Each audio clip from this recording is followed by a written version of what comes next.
So let's talk about why you keep falling into the same trap with your emotional eating.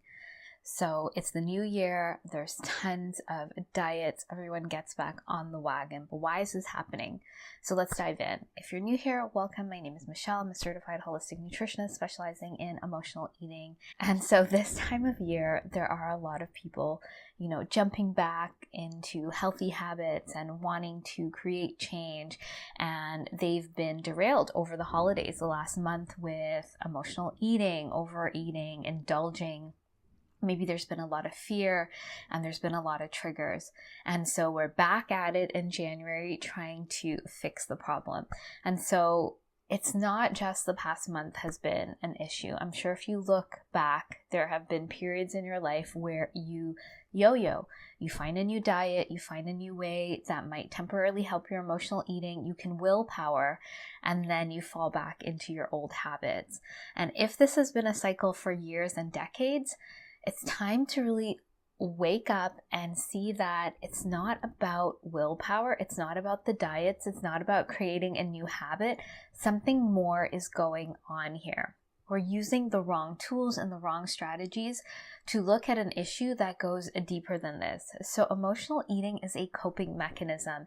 It's a subconscious pattern that when triggered has a lot of power. It has 95% power over you. And so it's triggered by our stress, our discomfort, our uncomfortable emotions, our trauma. There are so many things that could be triggering your emotional eating. And when you don't recognize this, you go towards food. And so all you're seeing on the surface is that you keep going towards food and you want to control that. You keep going towards food and you want to control that. And it's not really about the food. That's the last piece of the puzzle. It's what's going on under the surface, triggering you into going to the food.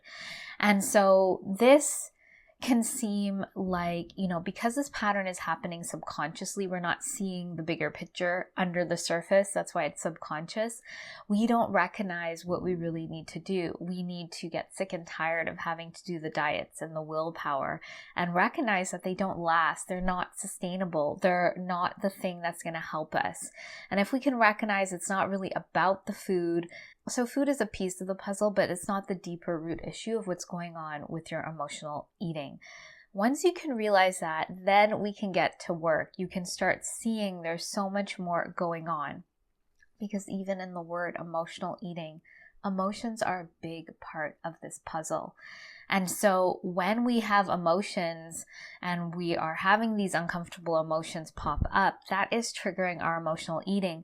But because this is a subconscious pattern, it's happening so quickly that we're not even noticing that we get triggered into this emotion and we're at the fridge.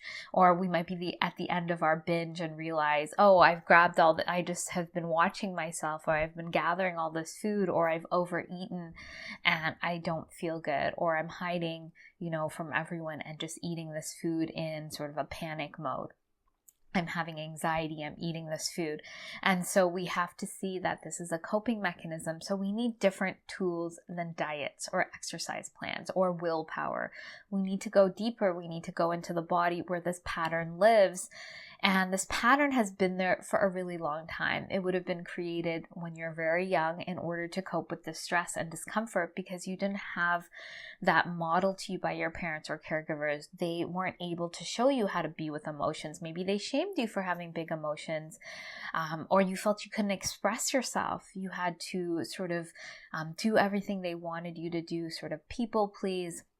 You had to be on your best behavior. You had to be nice. You had to be quiet. All of these things would be going on under the surface. And so when I'm working with clients and we get to the root of their emotional eating, it's that they didn't have that modeling around their emotions. They didn't know how to move through them. They don't even know what their emotions are really about. Our emotions tell us about our needs.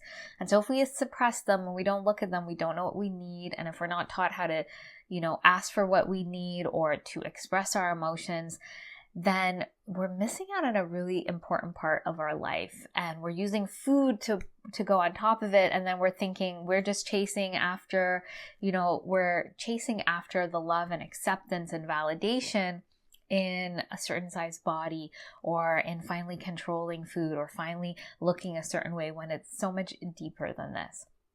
So we have to throw out this idea that diets and willpower and creating new habits is going to solve your emotional eating. We have to do the deeper work first before we can start implementing the structures, because that pattern, that emotional eating pattern, is so powerful. It has 95% power when it's triggered, like I said, that whatever you do, once you're triggered, is going to go out the window. It's going to go into the garbage. You're going to mess up. So if you do that challenge and you don't get it perfectly, that might be a trigger for you and you go into emotional eating.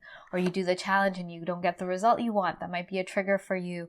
You shame yourself and you go to your emotional eating. So you're not really getting the full support that you need to move through this pattern, to get to the other side of it, to heal your emotional eating and actually meet your true needs, to actually move through your emotions and to integrate them.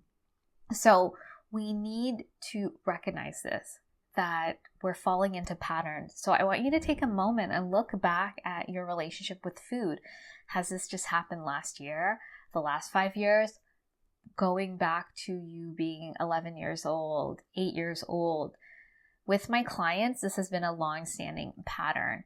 And so let's say you're not one of those that have done the diets and the exercise plans and you're in therapy and it's still not shifting your pattern. So a lot of my clients are in therapy and they recognize, okay, there's something I need to do here, but it's not moving the needle either. It's because in conventional talk therapy, it's not getting into the subconscious, it's not getting into the body, it's not shifting the pattern at this deep level.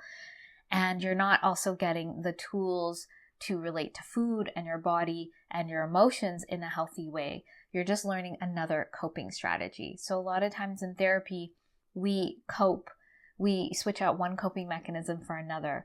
So instead of going to food, they might say, go for a walk instead. Or, go and be around people if you want. If you feel lonely and that's what's triggering your emotional eating, go and be around other people. And while this is helpful, once you heal the root of your emotional eating, once you meet those deeper inner needs and you get into the core roots of this, those are helpful and additional support. They're not going to sustainably shift that needle. You have to go within. You have to be able to give to yourself what you didn't have.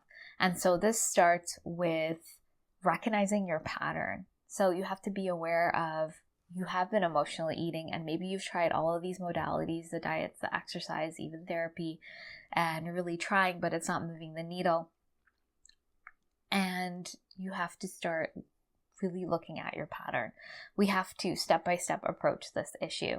So we have to start learning to discern truth from emotional hunger, start catching our triggers, to start then working with our triggers. And that can be around our body, that can be around how we nourish our body, so there are multiple levels to this pattern.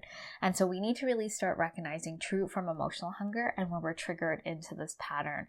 And because food and our body are involved in this pattern, we have to look at our relationship to food and learn to start nourishing ourselves so that we are not binging out of restriction. So we're moving out of that diet mentality. We want to look at our body image so we're not shaming ourselves when we don't look a certain way, which is triggering our emotional eating. And we have to work with actually moving through those emotions, moving through that subconscious pattern and resolving it at the root in the body so that we can get to the other side and not use food as a band-aid to soothe ourselves. So this is something that when I'm working with clients, we're moving through in a step-by-step process. We're looking at how to truly nourish your body, to have body acceptance, and to have emotional wellness. We need a holistic approach to resolve your emotional eating. So while I could sit here and say the deepest root of this are your emotions, because you have this relationship with food and your body, you didn't learn to relate to food and your body in a healthy way. And so it's important to have modeling around that as well. We need a holistic solution that's looking at all of these different layers of the pattern so that you know how to move forward holistically and to get those results, to get that ease and peace and confidence around food and in your body. So this is going to be important. And if you'd like to get started on this journey, you want to start learning to discern truth from emotional hunger and catching your triggers, I have a free guide called What Are You Truly Hungry For? You can download it below. And if you want to resolve your emotional eating, you're looking for that support, that guidance, and the in-depth tools to shift this pattern, on a body level, on a subconscious level, then I'd like to invite you to find out more about the Emotional Eating Evolution program. This is a 12-week program. It has support, coaching, one-to-one sessions, the deeper tools, and it's going to help you get to the other side of your emotional eating to finally resolve this pattern. So food can be food, your body can be your body, and you don't have that worry and anxiety in a sustainable way. So if you'd like to find out more about the program, you can find out more at the links below. If you have any questions about what I've shared today, please let me know. Please be sure to like and subscribe. I look forward to sharing more with you, and I hope you have a great day.